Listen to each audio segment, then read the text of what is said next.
Bonjour Christelle, Bonjour Tom. nous voici rendus au 7e CITREP. Nous sommes le 24 septembre et les choses bougent, hein. Les choses bougent. Les choses bougent, on va avoir beaucoup de choses aujourd'hui. Je vais essayer quand même de rester concise. Durant la semaine écoulée, sur le plan militaire, l'armée ukrainienne a violé 424 fois le cessez-le-feu, dont 152 fois avec des armes lourdes interdites par les accords de Minsk, soit seulement 36% des bombardements. Donc là, on a eu une chute drastique du nombre de bombardements.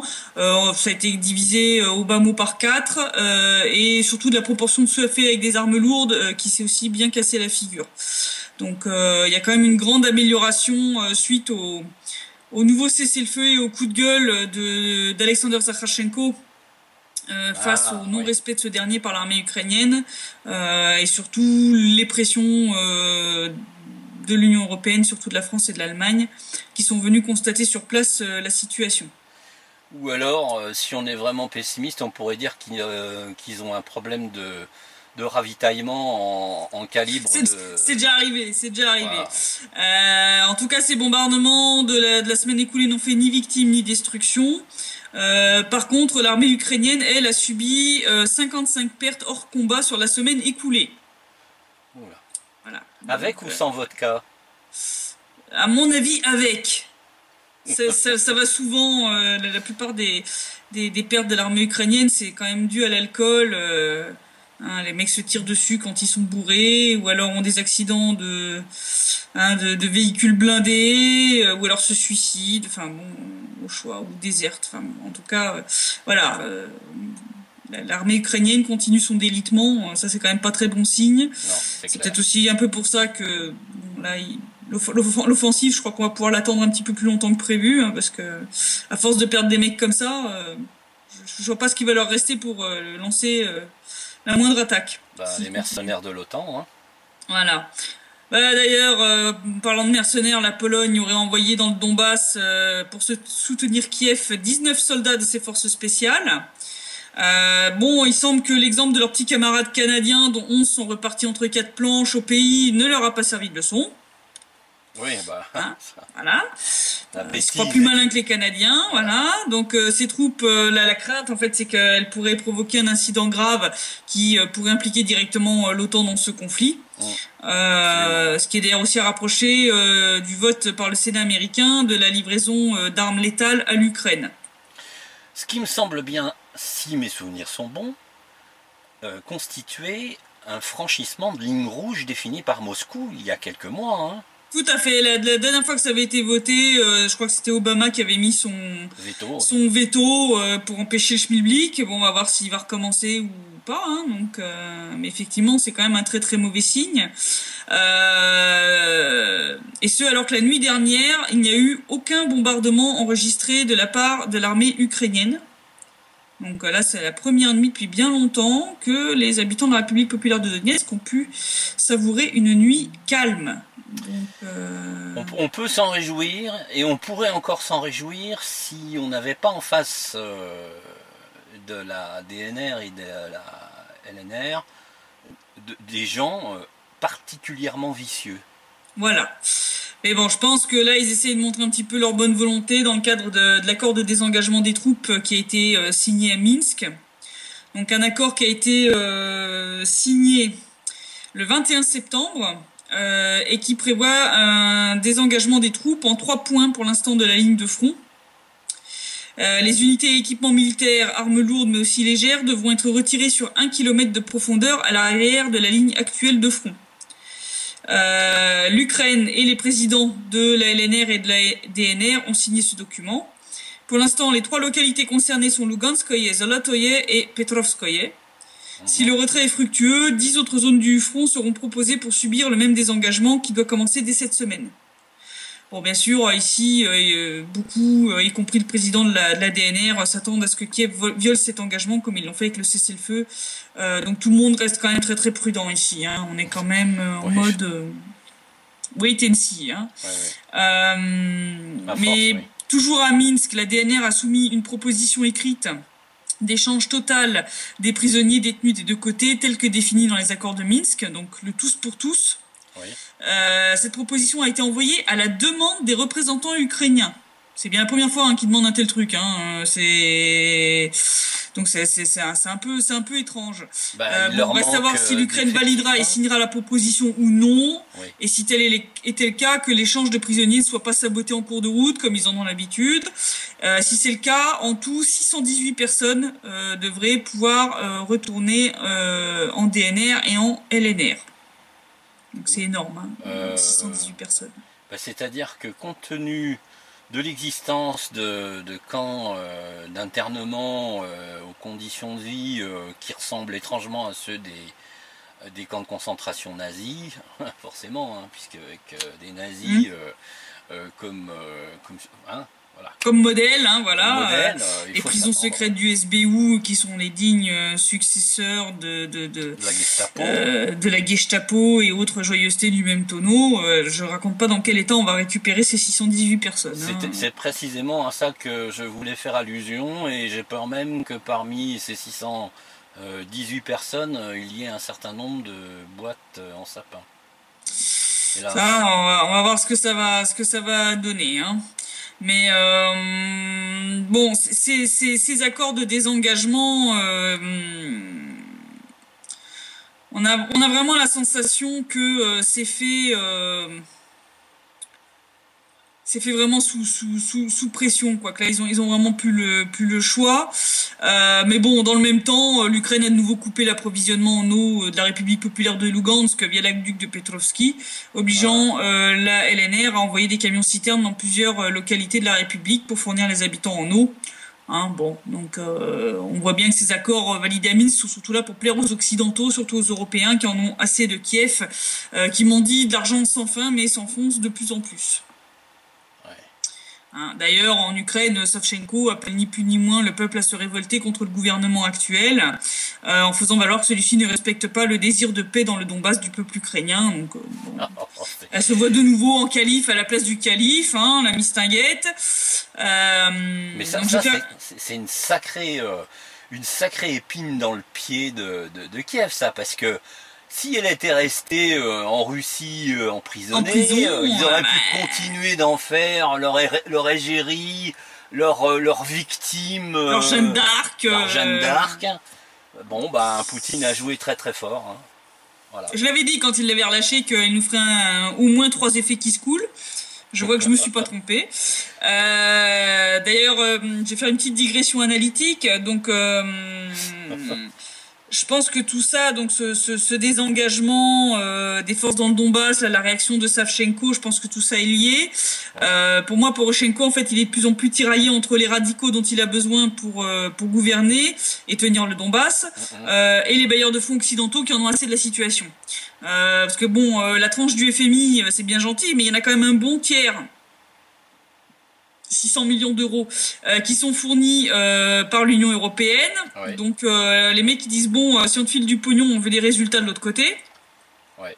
Donc Poroshenko doit donner des signes de bonne volonté sans en faire trop, parce que là, ce sont des points des accords de Minsk qu'il met enfin en place. Ce désengagement, l'échange de prisonniers, ça fait partie des accords de Minsk. Mais c'est les points les moins problématiques. Donc là, il essaye de donner des mini-signes de bonne volonté, mais sans trop se mouiller pour pas que les radicaux lui coupent la tête tout de suite.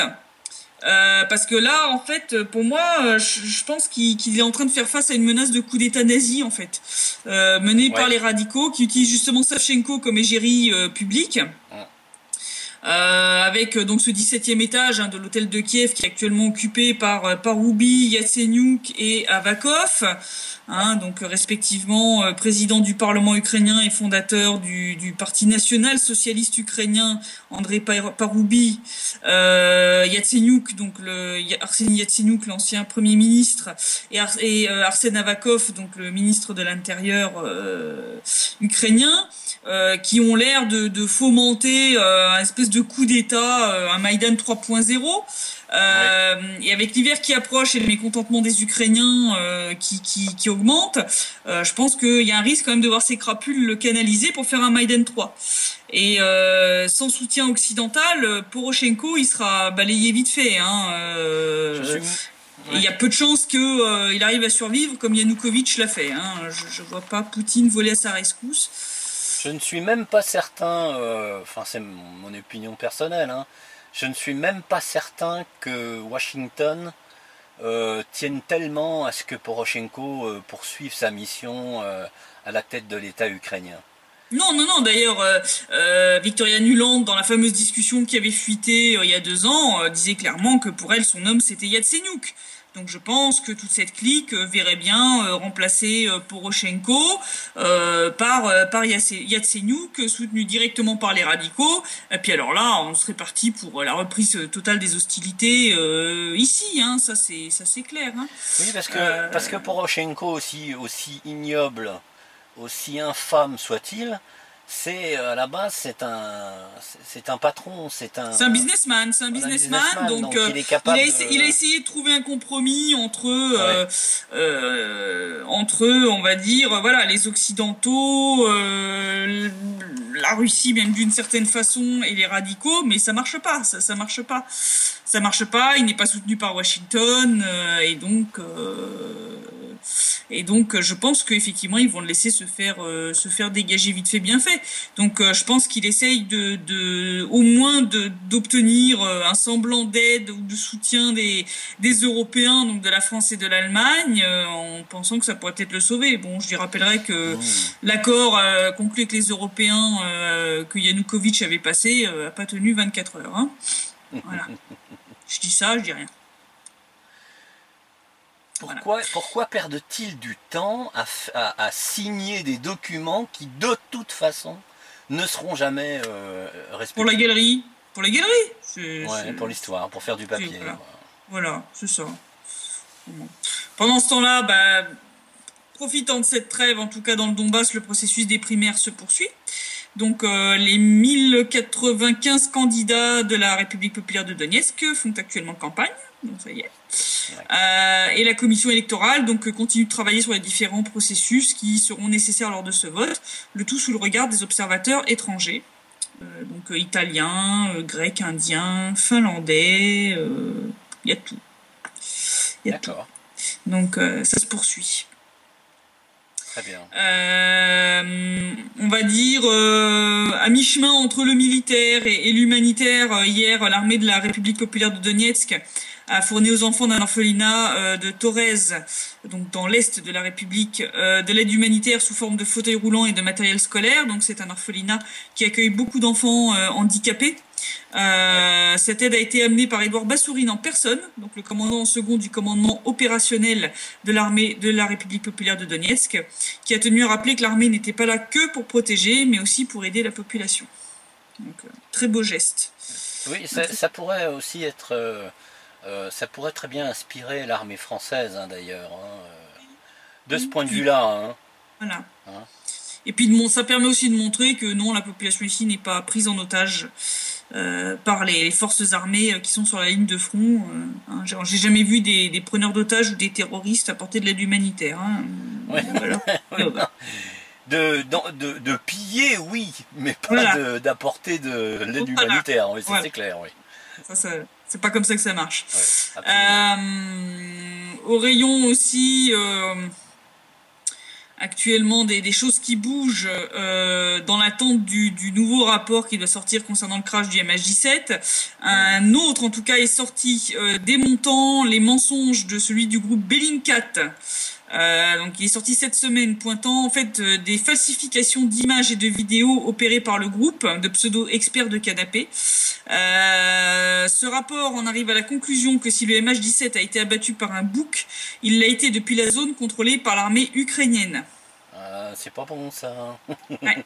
Et ce rapport d'un groupe qui s'est appelé lui-même Anti-Bellingcat, qui est un groupement de blogueurs et de médias russes, pointe aussi le fait que la commission d'enquête sur le crash du MH17 n'a jamais demandé à voir et à authentifier la carte montrant la présence d'un système bouc ukrainien en juillet 2014 dans la zone de tir potentiel. Carte qui est entre les mains de l'armée de la République populaire de Donetsk et qui a été découverte à la fin du mois de juillet 2014 après une victoire sur une unité ukrainienne. Donc en fouillant en fouillant, voilà, les soldats, ils avaient trouvé cette carte qui indiquait la présence de système book de l'armée ukrainienne. Donc, et ça, ils ont mystérieusement jamais demandé à les avoir. Par contre, là, ils ont demandé cette semaine à Almazantey des données de radar primaire de la zone de Rostov. Bon, on va voir s'ils vont se décider à utiliser ce qu'ils demandent à la partie russe ou si la commission d'enquête va continuer dans le délire.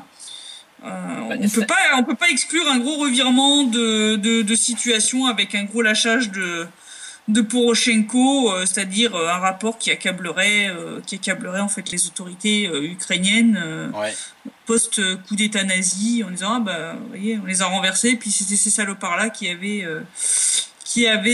abattu le MH17. Ça pourrait arranger Washington, qui est très certainement mouillé dans cette affaire. Faut pas faire d'illusions. On va faire payer les lampistes, comme d'habitude. Voilà. Mais c'est peut-être surtout, je veux dire, finalement, toutes ces choses-là sortent peut-être surtout parce que la Malaisie en a ras-le-bol de la façon dont les Néerlandais ont traité le dossier. C'est clair, hein. En 2 ans, pas être foutu de déterminer un truc aussi simple, arriver à gober le fait qu'il n'y avait aucun radar ukrainien en état de fonctionnement couvrant la zone. Enfin, je veux dire, bon là, faut arrêter les conneries, quoi. C'est bon, je sais bien que l'Ukraine est dans un état de délabrement catastrophique, mais c'est pas encore la Somalie quand même. Pas encore. Ça va venir. Oui. D'ailleurs, pendant ce temps-là, à Kiev.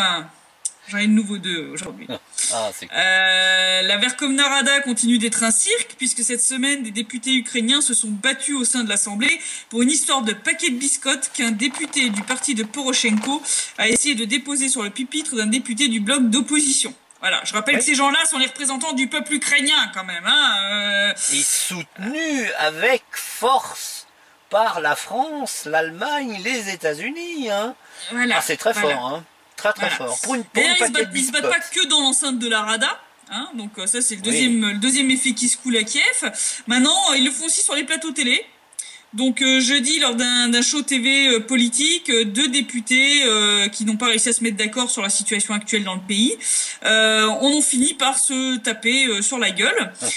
Donc Vladimir Parasyuk, député sans étiquette, s'est jeté sur son adversaire Alexandre Vilkoul, député du parti du bloc d'opposition.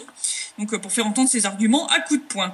Les services de sécurité ont dû intervenir et Parasyuk a carrément menacé et tenté d'endommager la voiture de Vilkoul avec un clou, l'accusant d'être un agent du Kremlin et, je cite, « Vilkoul doit être anéanti, déporté sans laisser de traces ». C'est écrié Parasyuk, ambiance. Voilà.